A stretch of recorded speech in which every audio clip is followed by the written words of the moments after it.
Hello, my friends. Have you ever observed or experienced a quite entertaining and interesting phenomenon when praying? That is, as soon as you begin to pray, you yawn. And this kind of yawning is highly contagious. Well, yawning may be a sign that you need rest, you're tired, or you are bored, or something else.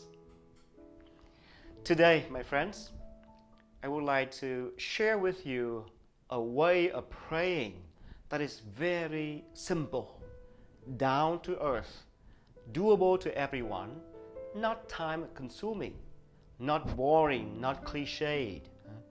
A good method not only for individuals, but also for families and groups. It is good not only for our present life, but also for the future of our children. You may be a little overwhelmed with all these promising details, but you will see what I mean. I learned this method from a family, and I share this with some people, especially young parents, and they practiced that and found it very easy and effective for their life. Okay, a while ago, I was invited to a family of 5 people in New York for dinner. After the meal, before the children did their homework and went to bed, everyone gathered together at the center of their house. They held one another's hands, spent a brief moment to examine their day, and each person searched for 3 things that they wanted to give thanks to God for. Each took turns to say them out loud, so everyone could share the joy of gratitude. Finally, they hugged and thanked one another and offered a sign of peace. Then each did their things and called it a day.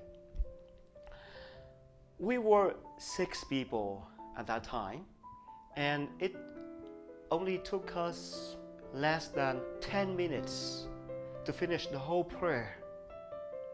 And you know what? No one yawned during that prayer time at all. No one. You see, this way of praying is so simple, and yet it has a lot of positive qualities. Let me quickly give you some examples. First, as we know in our tradition, one of the best prayers is the prayer of thanksgiving. Thanking God for what He gives us is much better than asking Him for things, and yet we have a habit of asking Him for things, for more things, for things that we don't even need in our lives. Instead of praising Him for His love for us, thanking Him for His generosity and unconditional love. My friends, it's time for us to practice the best prayer. Second, this method of praying drives away a harmful psychological tendency, a temptation actually. What temptation? What tendency? I'll show you.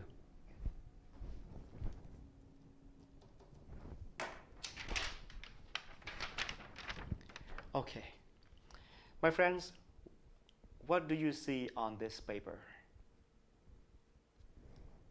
A little closer. Okay. Well, most people will see the black dot and only the black dot when they are asked the same question. I call this a dark dot psychology. We humans have a tendency to focus on or be drawn into negative things, things that don't go our way, and we forget positive things which are more numerous and much greater in our everyday life. You see, we often forget the wide and bright reality, the bigger part of life. And reality is, positive things are always more numerous than negative things.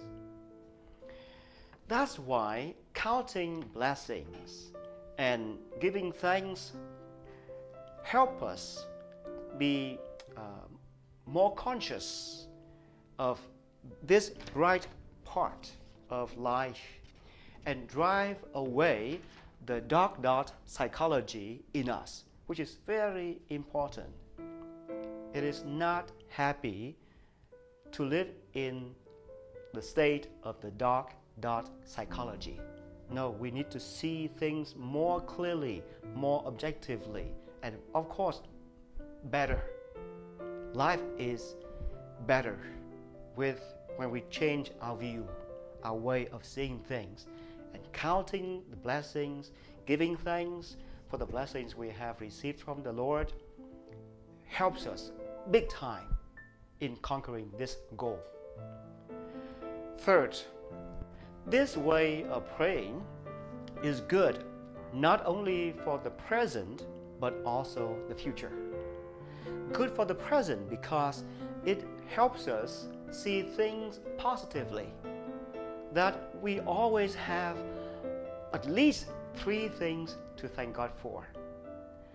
Good for the future because when we have acquired the good habit of giving thanks, our vision and view will become calmer, lighter, happier, and more profound. Fourth, this way of praying has a high level of creativity, which is great for both adults and young people, our children.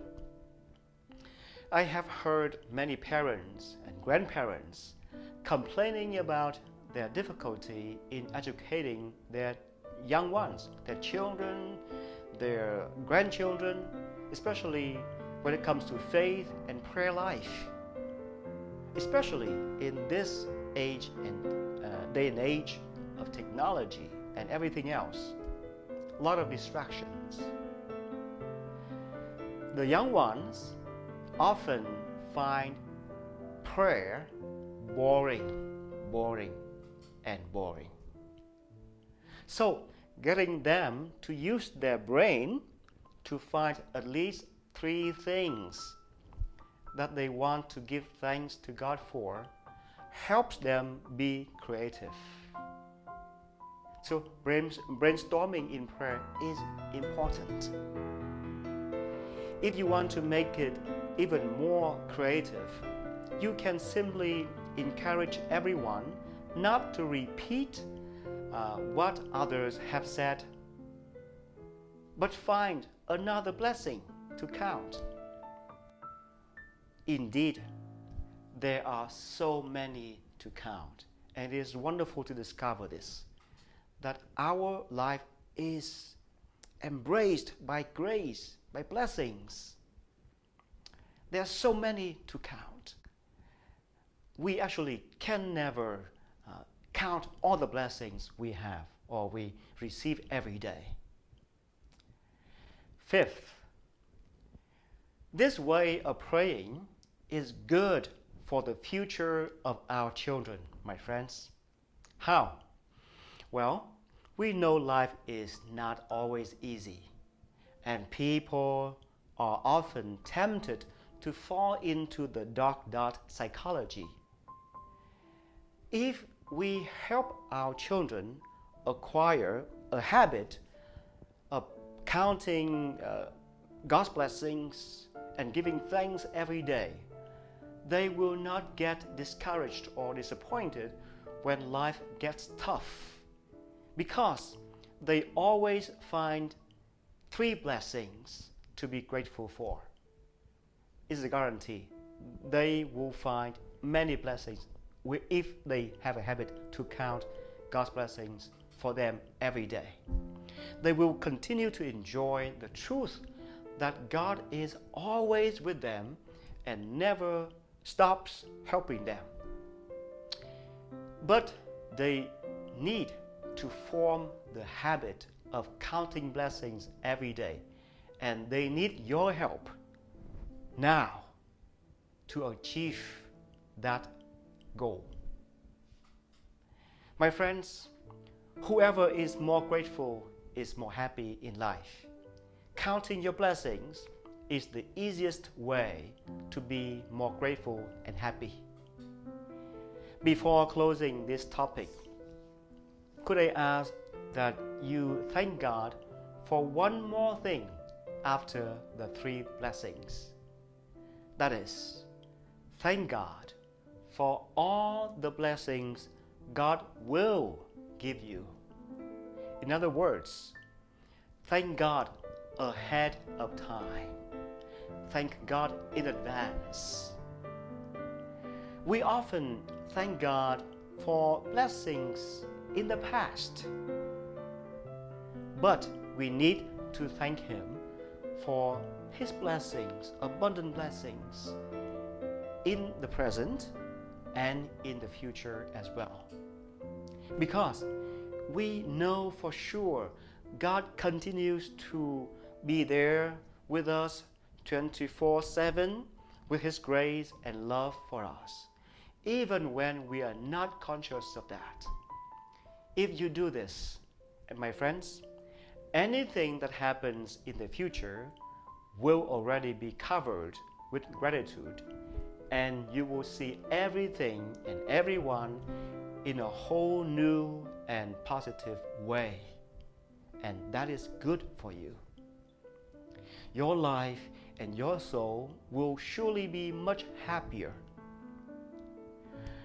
And you won't need to deal with mental health issues. That's a guarantee.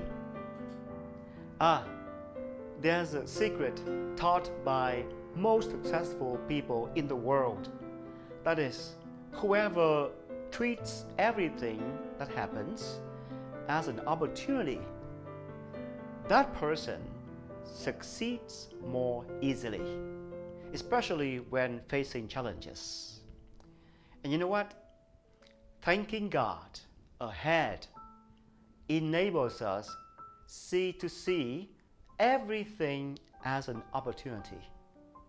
In doing that, we are building a road to more success and happiness.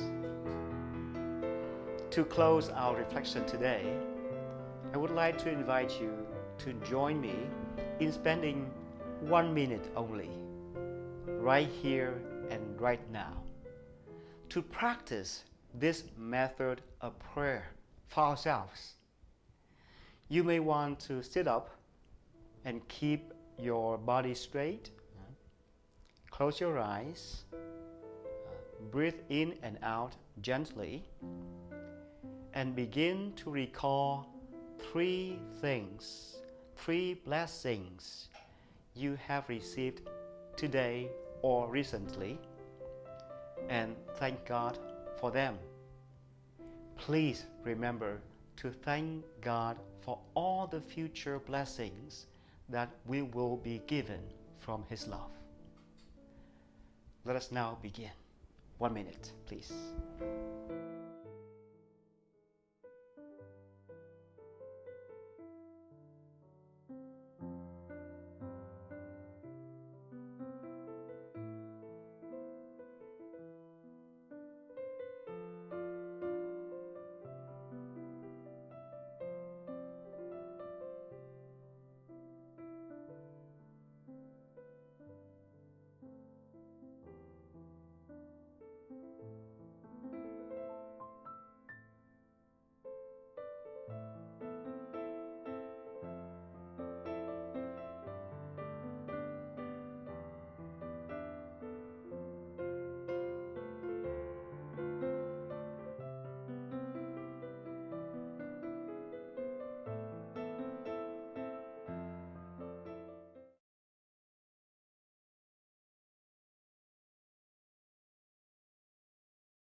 Thank you for your time.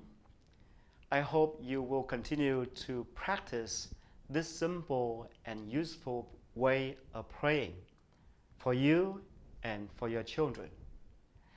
Please share this method with others so they may enjoy their prayer also, please.